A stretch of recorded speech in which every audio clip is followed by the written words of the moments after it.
Well, there hasn't been a passenger train pass through southern Idaho in more than a quarter century. But now someone with a stake in Treasure Valley transportation is just one Senate vote away from having a say about the possible return. Valley Regional Transit CEO Elaine Clegg has been nominated for the Amtrak Board of Directors. This is a pretty big deal as Amtrak weighs expansion. It's an even bigger deal considering Clegg has been an advocate for rail service since the last Amtrak train left Boise.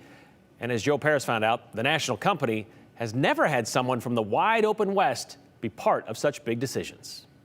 The word from the White House. They want an Idahoan as a member of the Amtrak Board of Directors. It's quite an honor. It's been a long time, I think, since an Idahoan has been nominated at all, but no one's ever served on the Amtrak board from this part of the country. Elaine Clegg is the CEO of Valley Regional Transit and has worked on transportation issues as a focus of her public service career for more than 25 years. If approved by the United States Senate, Clegg will join an Amtrak board looking to make major moves, something she has done for decades. I helped organize the first meeting of the group that's now the Northwest Passenger Rail Working Group, which is Montana, Idaho, Oregon, Washington, Utah, Wyoming, and more. And that group's now held a couple of rail summits, and the whole focus of that has been, can we expand rail back into the West? There's also an FRA long distance study that has a route that does serve Boise on it, and that route's going to be forwarded to Congress soon. Clegg still needs to be confirmed congressionally, something that could help focus the national conversation to the West Coast. If that happens, look forward actually to representing that Western point of view. And there's been a lot of talk recently about expanding rail back into the West. It's hard not to think that this signals at least a willingness to talk about that. A former member of Boise City Council, Clegg was part of still ongoing efforts to reestablish passenger rail in Idaho and the entire greater Northwest. On a personal and professional level, this nomination validates decades of dedication. I would never have dreamed of this in all my service, to get a presidential nomination, a congressional confirmation. From a professional level, it's so exciting because especially rail right now in this country, there's so many opportunities, and being able to be part of that conversation would be great. So what is it about transportation that captures Clegg's dedication and passion?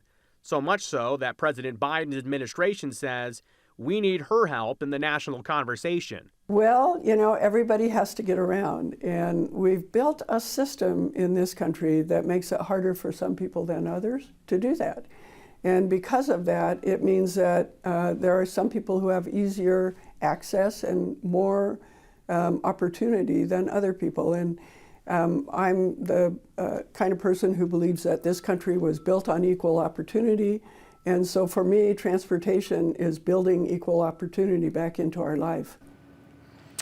And we'll keep you posted on the nomination and possible confirmation there. But on the topic of Amtrak to Boise, we do continue to follow that. There are proposed expansions that, as you heard, do include a Boise route. Later this year, the Greater Northwest Rail Summit will be in Spokane, Washington on October 8th and 9th. And the Federal Railroad Administration's long-distance survey is also going on. It's recommending 15 routes to expand the nation's passenger rail system. Brian, it's something that gets talked about a lot out here, and I know in recent years we've covered stories here on the 208. The truth of the matter is, though, it takes time to put this together. It takes time, and ITD misplaced or just forgot to apply for that grant, that survey you were talking for. They will have another opportunity to do that. They expect to do that in 2025. I think that's what they told us a couple weeks ago. Yep. My question is, when will she know if she's going to be on the board? So the thing with this, the presidential nomination and then the congressional approval, she's kind of kept in the dark. She knew from several months ago that her name had been put out there as a possible nomination. When she heard back, though, I asked, like, do you get a call? Do you get an email from the White House? And that's what you do. You get an email, and I joked with her that if you get that in, you would maybe imagine it was spam. Yeah, of course. But she was expecting it. She knew that it was possible it would happen. For now, though, it's wait and see for her. These presidential nominations and confirmations, sometimes they go through real quickly. Sometimes, for whatever reason, they get held up. There are other names that are out there right now as well, so we'll keep an eye on it. If we know anything about Senate nominations and election years, well, we'll see what happens. No kidding. All right. Thanks, Joe.